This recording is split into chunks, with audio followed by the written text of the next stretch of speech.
The NFL doesn't pay musical acts to perform on the Super Bowl halftime show. I didn't know that. I figured they would have to pay out the nose for it. And now they're reportedly trying to get musicians to pay them for the privilege of taking the stage. Now, the Wall Street Journal says the league has narrowed their wish list for this year's game down to 3 acts. You remember how we thought it was going to be Carrie Underwood? No, not so much. Not so much. They're thinking Rihanna, Katy Perry, and Coldplay. That's their wish list.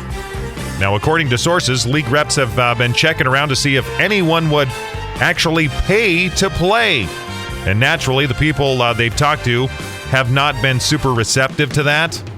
Now, the NFL hasn't commented directly. A spokeswoman merely said their contracts with performers were confidential and that their only goal was to, quote, put on the best possible show ever. All right, now the Super Bowl halftime show has become a prestige gig, but it's kind of hard to believe anyone would pay the NFL to actually perform there. That's ridiculous. Now, okay, on the other hand, for instance, Bruno Mars, who I just went and saw. Right. After I saw him on the Super Bowl, I thought, I got to see that guy in concert. Right. I already wanted to see him in concert, but I really wanted to see him in concert after he appeared on the Super Bowl. So maybe his ticket sales soared because of being in the Super Bowl. I think it's a win-win for any artist that puts on a great show at the halftime. Because, imagine how many people are watching it. Yeah, Bruno Mars is just good anyway. But it could make or break you. What if you suck at the halftime show?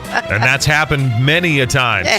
You know? Yeah, many times. They should not charge performers to play. Well, that's what they're thinking of doing now. And if that happens... That's ridiculous. Then it's probably going to be the halftime shows are just going to suck.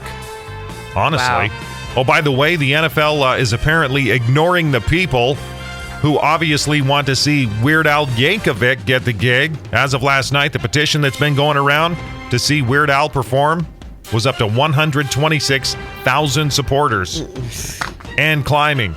So there it is. All right, we'll see if that actually comes to be, if the NFL is going to be charging acts to perform right there at the Super Bowl halftime. It's wrong, I tell you, wrong. Yeah, it's not going to be a good thing. We'll do a post on it and see what people think. We'll do our own poll and see what the Tri-Cities